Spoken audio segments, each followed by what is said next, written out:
podcast Hospital da Luz, onde os nossos especialistas falam do que sabem. Olá, bem-vindos. Hoje voltamos a dedicar-nos às crianças aqui no podcast Hospital da Luz. E de certeza que a pergunta de hoje é uma pergunta que desassossega muitos pais. Mas porquê é que o meu filho está sempre doente? O pediatra responde. Meu nome é Graça Rosendo e comigo está Ricardo Carvalho Monteiro, o pediatra que responde a todas as dúvidas neste episódio. Olá, Ricardo. Obrigado por vir esclarecer estas e muitas outras questões dos pais e das mães que nos ouvem regularmente. Olá, Graça. Vamos ver se é possível responder a tudo isso. Vai ser, com certeza. Também connosco está a Margarida Catrola, trabalha na área do marketing e é mãe de 2 crianças. Olá, Margarida. Olá, obrigada pelo convite. Muito bem-vinda. Obrigada. Margarida, eu própria sou mãe, vou começar por si. Lembro-me bem de quando eles eram bebés, de me assustar com as coisas que hoje à distância parecem ser um disparate e que na verdade não tinham grande importância, mas lembro-me sobretudo da impotência de olhar para eles e eles a chorarem e eles doentes e eu sem saber o que fazer. Sente isso? É alguma coisa que a aflige também ou que a afligiu com as suas crianças? Sim, sem dúvida. E como é que reagia a isso? O que é que fazia? Bom, eu acho que temos sempre aquele instinto da mãe e acabamos por conseguir ter o sangue frio para, em caso de vermos que a coisa é complicada, agir conforme. Mas é muito complicado e principalmente saber distinguir as reações que são mais graves, não é? Se é só uma coisinha, se é uma coisa mais grave, e como é que eu vou saber isso não tendo grandes conhecimentos? Foi aprendendo com a experiência naturalmente, que é o que acontece com todas nós e também com o seu pediatra. Exato. E uma das primeiras coisas que lhe perguntei quando fiquei grávida foi precisamente quais são as situações limite e o que é, como é que eu consigo verificar que é uma coisa realmente grave. E teve uma resposta que a deixou tranquila? Não, porque nós somos sempre um bocadinho inseguros, não é? Acho que é sempre... eu achava que agora, eu tive a segunda filha há relativamente pouco tempo e achava que a segunda ia ser muito mais fácil e que ia ser mais tranquilo, mas afinal é tudo igual e as inquietações são as mesmas. Bom, Ricardo, a resposta foi certa? Foi ótima principalmente porque também conheço as crianças e sei como é que elas são, as crianças da Margarida. Boa. O bom é que as crianças, de facto, coisas importantes não são assim tão prevalentes assim. E é a parte boa e a mais fácil de ser pai. E a parte mais fácil de ser pediatra é que, apesar de tudo, a doença verdadeiramente grave não é tão prevalente assim. E essa parte deve-nos tranquilizar todos um bocadinho mais. Agora, preparados nunca estamos. Nem nós, pediatras, quando temos os nossos filhos, estamos 100% preparados para tudo isso. É um mundo de experiências novas, de sensações que não estávamos, se calhar, preparados para as encontrar. Mas o objetivo aí, e também por isso é que o pediatra é o médico não só da criança mas das famílias, é tentar preparar os pais para esse mundo todo novo que vem a caminho e garantir que tudo corre bem agora desde o nascimento até aos 18 anos e fazemos uns homens e umas mulheres do futuro. Margarida, antes das suas dúvidas eu vou colocar uma também Okay. ao Ricardo. Mas é mesmo verdade que eles estão sempre doentes? Ou é só uma impressão nossa como mães e pais? É verdade que eles estão sempre doentes e principalmente e temos que pensar na criança que se calhar antes disto perceber um bocadinho como é que tudo funciona, porque é que a criança está sempre doente e porque é que isto acontece, porque é que é assim. Quando nascemos temos as nossas defesas, estamos preparados para combater a maioria das coisas e à custa dos anticorpos maternos, daquilo que recebemos da mãe, principalmente do terceiro trimestre de gravidez, que vem através da placenta e que nos dão umas defesas para as situações mais básicas. O problema é que tem um tempo de semivida estes anticorpos e vão-se esgotando rapidamente com o tempo e por isso a partir do 6º mês de vida as crianças começam a adoecer mais facilmente. Isto porque a doença é a única forma, não há outra, exceto a vacinação, obviamente não há uma outra forma de nós criarmos o nosso anticorpo sem adoecermos. Por isso é inevitável acontecer. E então esta é a parte em que é importante ver como é que como é que estes anticorpos se vão criar, logo à partida torna um bocadinho mais fácil perceber como será essa evolução. Quando vemos, e depois vai depender naturalmente de criança para criança, uma criança que não teve os seus contactos, temos agora estes meninos do Covid que não tiveram contacto com absolutamente nada, estão na sua redoma de vidro e acabam por não adoecer. Quando comparamos com uma criança de 6 meses que inevitavelmente entra no infantário e está numa sala com 6, 7, que logo aí é um contacto muito mais próximo com os vírus e vão inevitavelmente acabar por adoecer muito mais facilmente e muito mais frequentemente. Por isso, é verdade que as crianças estão sempre doentes, ou quase sempre doentes. Não é tão verdade assim que isto é sempre grave, bem pelo contrário. Agora, temos é que preparar-nos para o que vai acontecer, como lidar com as situações e como é que vamos estar preparados para perceber quando é que elas de facto são importantes. Isso é uma das minhas dúvidas. Quais são os principais sinais graves que devemos... É todo um mundo de sinais graves e vamos nos preparando ao longo do tempo para perceber de que forma é que estamos preparados para cada um dos sintomas. Podemos agrupar-nos, estruturar a nossa cabeça de que forma é que vamos ver estes sinais nas nossas crianças e podemos estruturar 3 ou 4 coisas. A parte boa de ser pediatra, e se calhar aí a parte boa de ser pai e mãe também, é que os miúdos não enganam. É muito giro ver que eles estão ali e quando estão bem, estão bem. Sim. Por muito, seja qual for a doença, se eles estão bem, eles parecem bem. E essa é a parte mais fácil, se calhar, da pediatria. As crianças, quando estão verdadeiramente doentes, não nos conseguem enganar. Estão verdadeiramente doentes, basta se calhar olhar para elas. E os pais conhecem-nos melhor que nós. E logo à partida conseguem perceber, ou devem conseguir perceber, se a doença é tão grave assim. Mas há sinais dos mais óbvios, podemos falar um bocadinho de cada um dos sinais mais óbvios. Se falamos, por exemplo, da febre, há 3 ou 4 coisas que nunca nos podemos esquecer. Uma febre num bebê com menos de 3 meses deve ser sempre assumida como sendo grave. Pela fragilidade de um bebê com 3 meses. Apesar de nós falamos sempre nos vírus e nas viroses e por aí fora, mas a doença bacteriana invasiva nos primeiros 2 anos de vida é 50 vezes mais prevalente do que em idades mais tardias. Por isso, eles adoecem pouco, a maior parte das vezes são situações indolentes e fáceis, mas quando a doença é a sério, pode ser verdadeiramente grave. E por isso é importante perceber que nesta idade estão mais frágeis ainda. Por isso, até aos 3 meses, a febre é sempre motivo para ser vista e sempre com muita atenção. Depois, outros sinais associados à própria febre. Uma febre que não baixa com antipiréticos, uma febre que se mantém sempre em valores mais altos. Não esquecer, e é sempre muito importante de lembrar, febre acima de 38 graus centígrados. Certo. Sempre.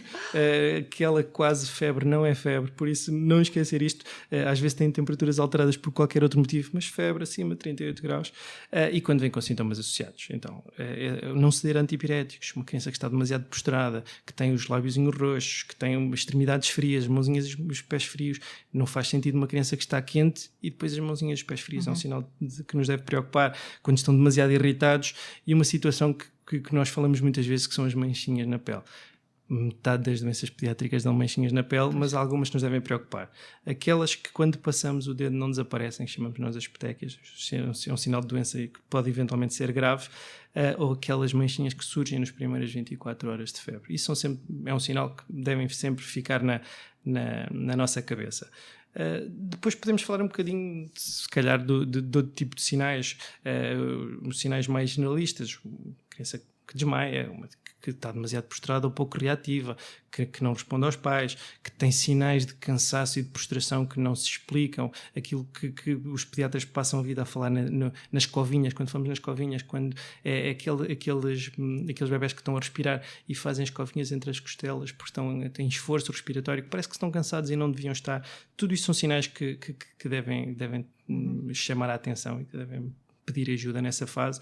Os vómitos demasiado persistentes, vómitos com sangue, diarreia com sangue, diarreia demasiado persistente, não haver produção de urina, todo um mundo de doenças dentro das várias doenças da criança que devemos ir tomando atenção, mas sempre com isto, e não é por acaso que os algoritmos de triagem dizem sempre, e temos na pediatria um critério de triagem que é pais preocupados, não é por acaso, é porque quando os pais sabem, olhar para as crianças, olhar para eles falam tanto connosco, mesmo quando não dizem nada, é a parte mais fácil, é olhar para eles.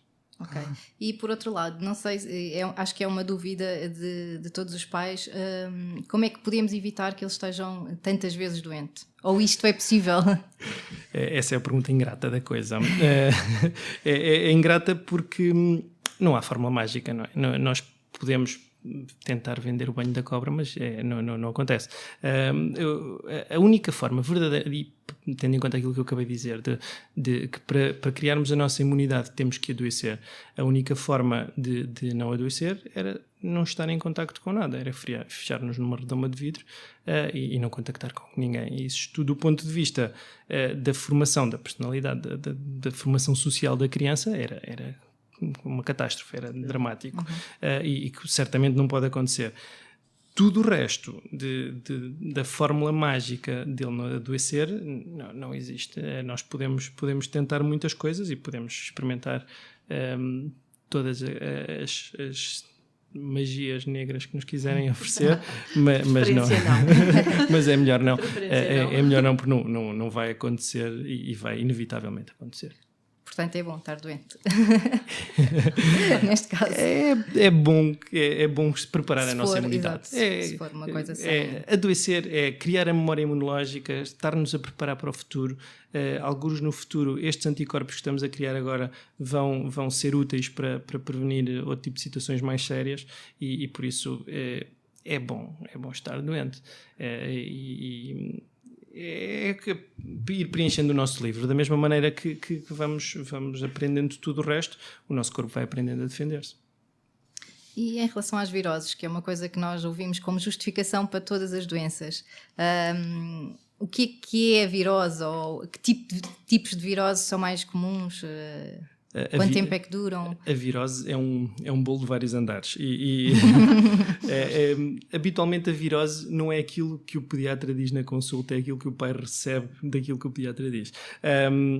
Porque de facto a grande percentagem de doenças que acontecem na criança nestas idades são causadas por vírus. E seja qual for o vírus, a doença vai ser uma virose. Agora, nós podemos falar no influenza, podemos falar no Covid, podemos falar no enterovírus, todos eles são vírus diferentes e grande parte das vezes nós até sabemos quais são, mas simplifica um bocadinho a conversa dizer que é uma virose. E por um lado pode até criar aqui alguma confusão nos pais, mas normalmente com os sintomas, com uma observação cuidada, nós até conseguimos perceber o que é que a criança tem. Chamar-lhe virose é para simplificar um bocadinho a discussão e dizer esta gastroenterite é causada por enterovírus ou esta gripe é causada por influenza, acaba por criar aqui uma barreira linguística que a maior parte das vezes é desnecessária, até porque seja ele qual for, e nós agora que falamos tanto em vírus, já nos apercebemos que a grande maioria das doenças causadas por vírus não têm uma terapêutica dirigida possível, não há nada que se possa fazer para acelerar o processo de tratamento, e é tratamento sintomático, com calma, ver o que o pediatra nos diz, acreditar no que o pediatra nos diz, não procurar a magia porque ela não vai acontecer e perceber quando é que esta doença se está a complicar ou não, e pode nem todas naturalmente têm a evolução tão benigna como era suposto e como está nos livros. Como é que eu sei que o meu filho não está doente vezes a mais? Ou seja, o que é demais numa criança em termos de doença? Aí é importante, e é por isso que nós batalhamos tanto pela vigilância de uma criança saudável. Até agora falamos muito em doenças agudas de crianças, todas elas basalmente saudáveis. Por isso, mas também há aquelas que não o são. E é importante manter essa vigilância com um pediatra em quem se confia, ou com um médico em quem se confia, para garantir que está a ser vigiado devidamente.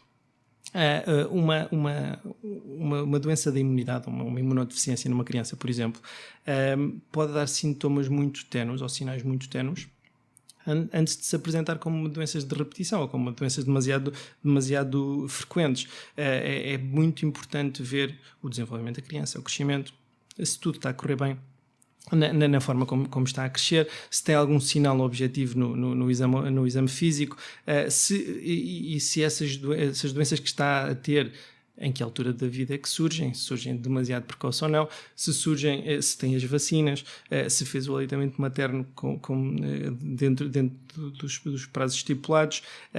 Tudo isto permite-nos tirar conclusões, porque nem tudo esta criança faz 20, 30, 50 infecções, é um imunodeficiente ou tem uma imunodeficiência. A conclusão não é tão simples assim. E por isso é muito, muito importante manter essa vigilância cuidada nos médicos que o seguem. O boletim de saúde é um boletim bonito quando está preenchido e não se saltam as consultas. Essa é a parte mais importante. Não tirar conclusões de cada doença aguda que a criança faz, até porque é um trabalho engraçado que eu quando os pais estão um bocadinho angustiados, eu dou-lhes um exemplo hipotético de uma criança saudável. Que é vamos imaginar uma criança de 1 ano que entra no infantário e de repente tem um bolo de vírus à sua disposição para consumir.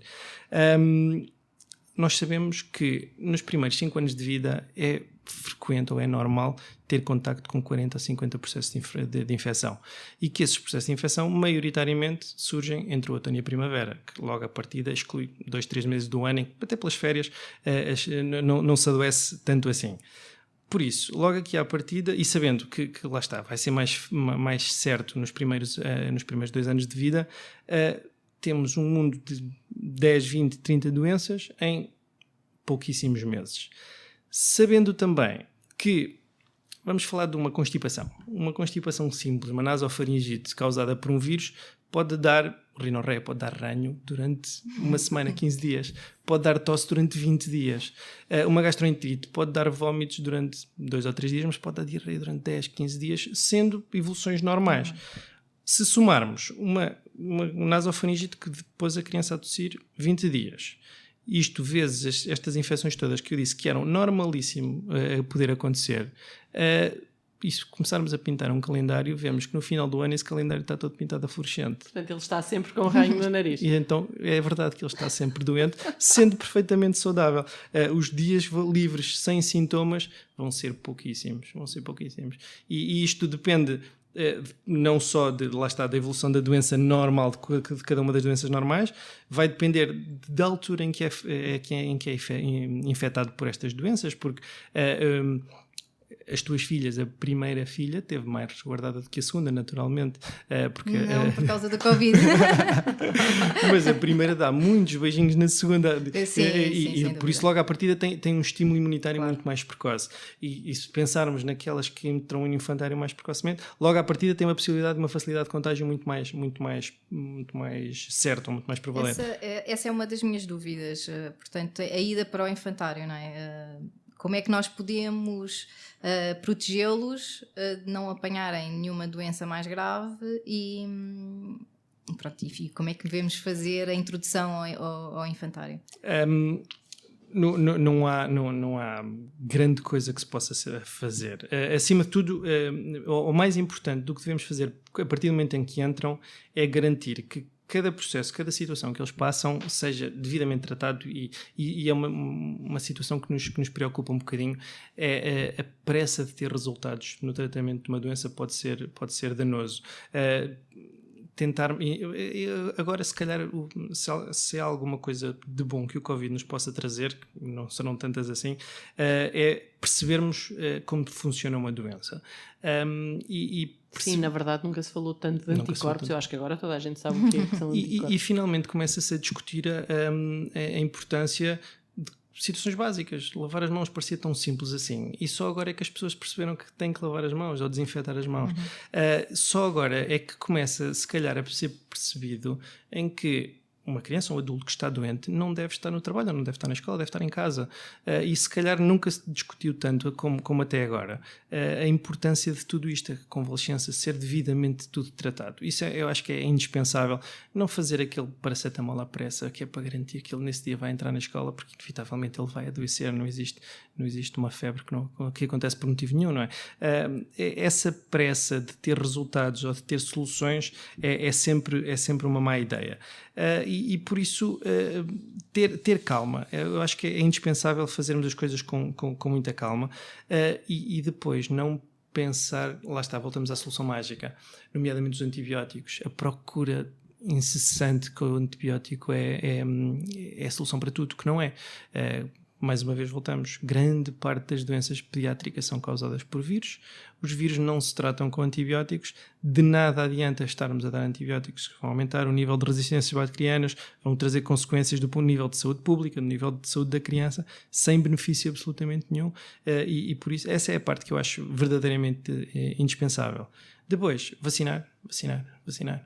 Não me vou fartar de dizer vacinar, porque de facto e agora que se fala novamente em vacinas, novas vacinas que vão entrar no Programa Nacional de Vacinação, é indispensável vacinar, porque é de longe o maior avanço que a sociedade moderna nos permitiu no que respeita à doença, é permitir a vacinação.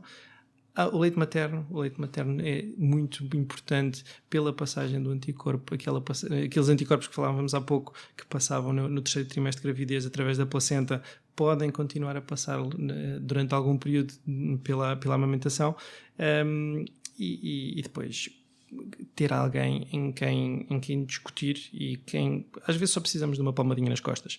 E antigamente era a avó, era a matriarca da família que dava essa palmadinha, que servia uma canja e um paracetamol. Hoje é o pediatra. Hoje é o pediatra, ou é alguém que se confia e que deve ser uma pessoa de referência. Se não confiamos, alguma coisa não está bem, mas procurar aquela pessoa em quem se confia, porque estamos a pôr os nossos filhos nas mãos deles. Claro. Outra das questões que eu tenho, eu sou uma mãe relativamente descontraída e raramente levo aliás, eu nunca levei as minhas filhas ao hospital para uma urgência. E às vezes penso, não serei demasiado descontraída? Quais são os sinais que me deveriam levar as crianças à urgência? Não é? Porque se houve as piores coisas da urgência pediátrica nos hospitais, então o que é que será? Não há motivo para se ouvir coisas mais da urgência pediátrica. A urgência pediátrica é ótima, está perfeitamente. No Hospital da Luz de Lisboa, com toda a estamos certeza perfeitamente. Estou a generalizar, como é óbvio. Estamos perfeitamente capazes de receber toda a gente. Não, é um bocadinho aquilo que dissemos, de cada um dos sinais, cada um dos sintomas dentro da doença. Quando a evolução não é aquela que estava prevista, quando a evolução não está a decorrer dentro do normal, pedir essa ajuda, seja por qualquer que seja o sinal das doenças, e pedir ajuda ou em situação de urgência, ou quando suspeitamos então que de facto está a ser demais, quando a evolução não é aquela que era suposta, excesso de doenças agudas que não evoluem como é suposto, em que agravam, precisam de internamentos, por micro-organismos pouco prováveis e que causam infecções bacterianas menos frequentes, aí sim pedir então ajuda de alguém verdadeiramente diferenciado na área da imunodeficiência, como temos aqui no Hospital Luz de Lisboa, a consulta de imunodeficiências primárias, porque de facto elas existem e temos que estar alertas para elas, mas é sempre mais fácil pensar numa doença destas quando temos os dados todos e ir somando cada uma destas pequeninas coisas. A experiência da Margarida é com certeza rica e importante aqui, e as dúvidas que a Margarida nos expôs aqui são relevantes provavelmente para outros pais e mães ouvirem as suas explicações, mas eu acho que a perspectiva do pediatra do outro lado e a experiência do pediatra é também importante para às vezes dar alguma ajuda a esclarecer dúvidas, e eu estou a pensar em situações que o façam levar as mãos à cabeça.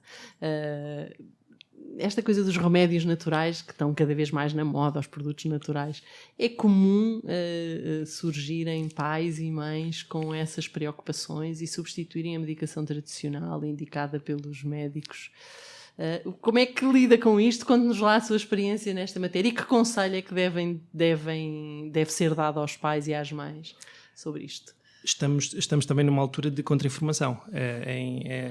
A verdadeira ciência e a verdadeira informação, aquela em que nós, pediatras, confiamos e acreditamos, todos os dias é atacada por informação menos verdadeira ou menos baseada em factos científicos e que nos levam a desconfiar dela. O problema é que tem cada vez mais um aparecimento no mercado e na publicidade que nos preocupa verdadeiramente, até porque a ciência não garanta que haja resultados benéficos da maior parte deles, seja nos medicamentos para aumentar as defesas, seja nesses de medicação naturais, nos óleos essenciais, na homeopatia.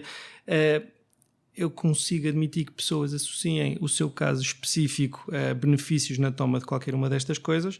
Não consigo admitir que seja prescrito ou que seja recomendado, porque de facto a ciência diz-nos que não tem indicação e não tem benefício em ser tomado. As vitaminas é outro paradigma, desde sempre sobre a vitamina C como tratamento de imensas coisas. O que é certo é que a ciência não nos aponta nessas situações. Devem ser tomados quando é necessário, as vitaminas quando há uma verdadeira deficiência de vitaminas, os remédios naturais quando achamos que de facto não precisamos de medicamentos porque claramente não devem ser recomendados, porque não vão alterar nada, não vão aumentar as defesas, não vão tratar mais depressa, não vão fazer com que a situação evolua mais rapidamente. São uma moda, uma preocupação, uma má influência, o que é que são? Tenham algum pudor, algum receio Okay. em dar-lhe um nome. Acho que é uma moda, talvez, mas é uma moda por este mundo em que vivemos agora, que quer soluções rápidas, quer respostas imediatas, e que quando temos pessoas que tem que se resolver agora, e quando o pediatra que não acredita nestas alternativas mágicas diz, não, o que precisamos é tempo e paciência, não chega, mas tem que chegar. Temos que ter paciência, temos que ter tranquilidade. Os miúdos crescem e saudáveis a grande maioria das vezes, e confiar nas pessoas que nos dá a indicação e não procurar dezenas de alternativas, porque não vai alterar. Não resisto a perguntar-lhe também, estamos em plena pandemia da Covid. É seguro trazer as nossas crianças ao Hospital da Luz de Lisboa? Já falámos aqui das dúvidas sobre urgências hospitalares no geral, claro, Exato. Margarida, no geral, mas estamos preparados para responder. Este vai ser um ano muito atípico, ou já é um ano muito atípico para as crianças e para as urgências pediátricas. Com que é que contamos e estamos preparados para quê? Certamente que é seguro, e nós estamos preparados para tudo, e o que surgir de novo vamos nos preparar para estar preparados também nessa altura. Por isso é perfeitamente seguro agora, será sempre perfeitamente seguro. Este foi um ano para o qual, ou está a ser um ano para o qual ninguém estava preparado, situações novas que surgem todos os dias, de uma doença nova que não conhecíamos, todos os dias aprendemos qualquer coisa sobre ela, mas aquilo que garantimos nós é que estudamos, que nos preparamos, que de forma a estar o mais preparados possível para tratar da doença, montar os circuitos e a forma que seja também para cada doente que entrar para ser observado, correr os menos riscos possíveis e os que entrarem serem devidamente tratados. Bom, para mim foi muito esclarecedor. Espero que tenha ajudado. Obrigada pelo convite. Sim, sem dúvida. E obrigado a ambos, naturalmente, por terem estado neste episódio do podcast do Hospital da Luz. Aí em casa, com os filhos mais pequenos, já sabe a que é que deve estar atento. E atenção, é natural que eles estejam muitas vezes doentes. Continua a acompanhar-nos, em breve voltaremos com novos conteúdos. Obrigada. Obrigado.